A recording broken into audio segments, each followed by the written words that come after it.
Now, to officially commence the conference and set the stage for today's discussions, it is now my pleasure to invite Mr. Simon Hyett, contributing editor of GovMedia, to deliver the opening remarks and keynote address. Ladies and gentlemen, please join me now in extending a warm welcome to Mr. Simon Hyett.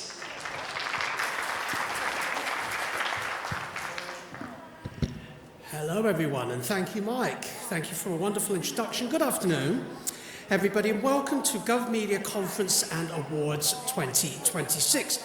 As Mike said, my name is Simon Hyett. I'm the contributing editor of GovMedia, and it's my great pleasure to open today's proceedings here at the beautiful, magnificent, and iconic Marina Bay Sands, Singapore. As Mike has outlined, we have an exceptional program ahead of us this afternoon. So rather than repeat what has already been said, let me add one thought before we dive in. Now, ladies and gentlemen, what makes this event different from typical conferences is that every panel you will hear today and every award that will be presented later tonight is grounded in evidence. Its projects have been scrutinized, measured, and proven to deliver results for real citizens. This is not a forum for aspiration, it is a forum for achievement. With that in mind, I'd like to spend a few minutes, if you'll indulge me, sharing what GovMedia is seeing across the region right now. The data, the trends, and the stories that set the stage for forthcoming conventions. So, ladies and gentlemen, if you just turn your attention to the background screens, before we begin our panels, I'd like to take just a few minutes to reflect on what governments in Asia Pacific stand to do today and where it is heading. Now, as you can see, ladies and gentlemen, the numbers speak for themselves. Research published earlier this year tells us that 87% of public sector workers across the region report that their organizations have implemented new digital initiatives in the past 5 years. 70% now use AI tools in their daily tasks, up from 58% just 1 year ago. And 86% say that digital transformation has made public services more accessible to citizens, and that is a remarkable leap from 63% just since 2024, again 1 year ago. These are not marginal improvements, ladies and gentlemen. This is a fundamental shift in how governments design, deliver, and refine public services. But as we will hear throughout today's discussions, the headline figures only tell part of the story. The real challenge, and indeed the real opportunity, lies in turning digital ambition into citizen outcomes that people can feel in their everyday lives. I'd like to discuss 4 brief but important macro trends that are converging to reshape governance across the region this year. Firstly, ladies and gentlemen, we can't run away from it, AI-powered citizen services. Gartner has identified AI agents for tailored citizen services as the #1 government technology trend in APAC. We are seeing governments move from pilots to production, deploying chatbots, voice assistants, and automated verification tools that speed up routine interactions and critically personalize the citizen experience. Secondly, integrated digital platforms. Singapore's SingPass ecosystem, for instance, now serves more than 5 million users with over 41 million transactions a month across 2,700 plus services. The 2,700 plus services is certainly a statistic that surprised even me. In the Philippines, the eGovPH Super App, which won the Philippines Digital Transformation of the Year Award at GovMedia in 2025 last year, has reached 11 million users and integrated 47 e-government services across 927 local government units. These platforms are proving that citizens should not have to navigate multiple agencies. They should be able to complete complex processes through a single digital interface. And this is what we are coming to today, ladies and gentlemen. Thirdly, closing the last mile. The promise of digital government only holds if it reaches everybody, including rural communities, senior citizens, and persons with disabilities. Several of today's award winners have demonstrated innovative approaches to bridging this gap. And that is something to be very, very, very proud of. Fourthly, cyber resilience, ladies and gentlemen. As GovMedia has reported, AI-driven cyber attacks are now outpacing government defences across the region. This is a concern. With a 56% cybersecurity workforce shortfall, governments must invest in hands-on training, simulations, and cross-border intelligence sharing to keep pace with machine speed threats. As the publication that tracks governance across Asia Pacific every day, ladies and gentlemen, let me share a few stories from GovMedia that illustrate the breadth of what governments are tackling right now. In infrastructure and climate change, Singapore's Housing and Development Board is set to begin coastal works for Long Island by year end. Long Island is a generalisation project to protect Singapore's southern coastline against rising sea levels.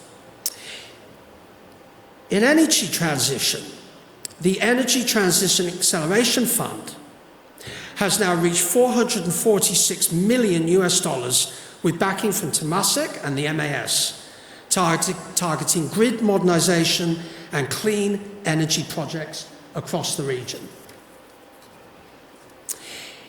In digital safety, importantly, Singapore launched its online safety commission on the 29th of June, just last week, creating a formal relief channel for victims of online harm.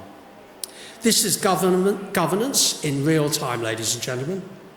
And in cross-border innovation, Hong Kong has been authorised to exercise jurisdiction at the redeveloped Hong Kong port, cutting clearance time to just 5 minutes.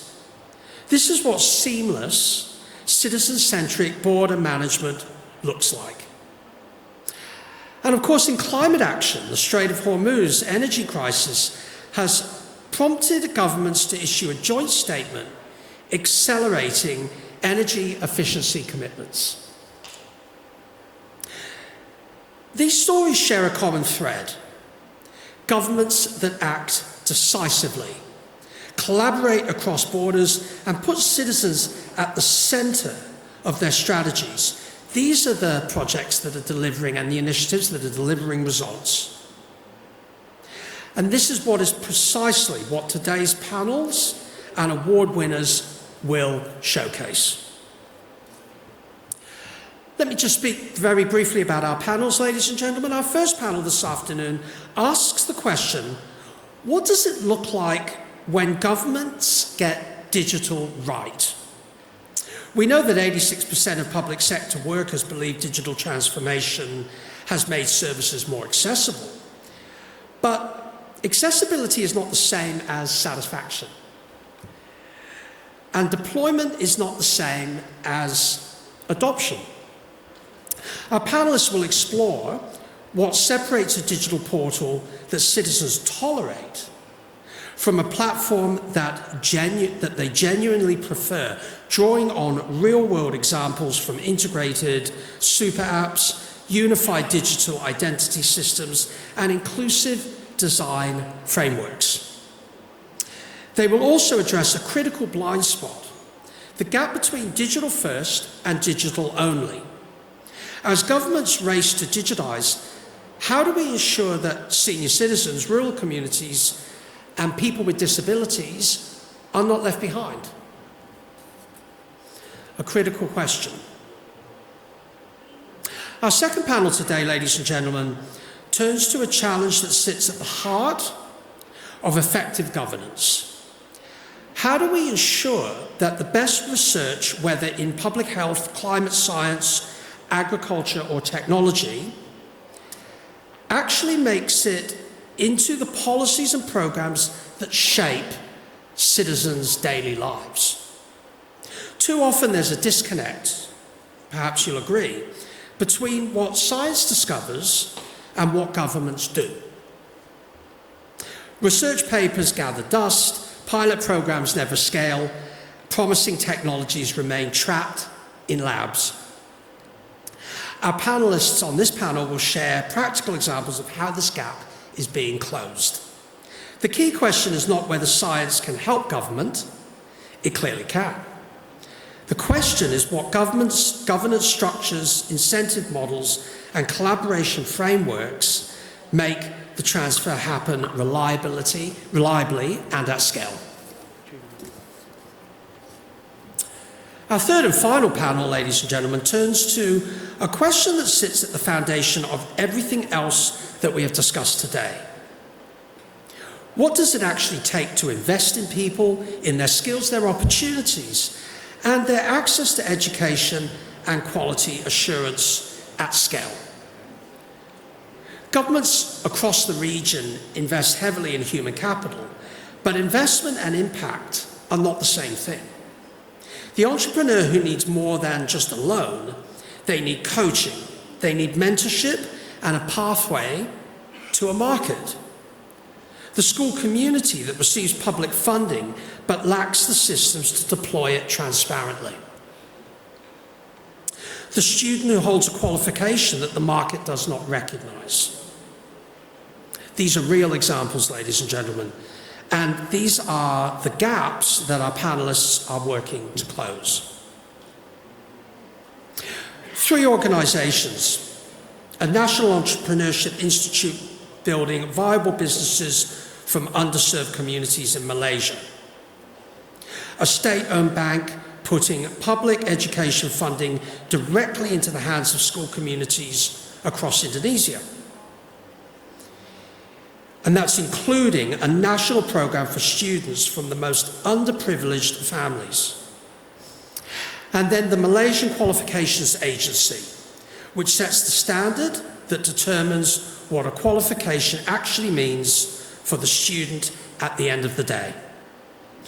Our panelists will explore what connects these 3 approaches and what it means to invest in capability, standards, and opportunity in ways that genuinely changes outcomes for the people at the end of the system.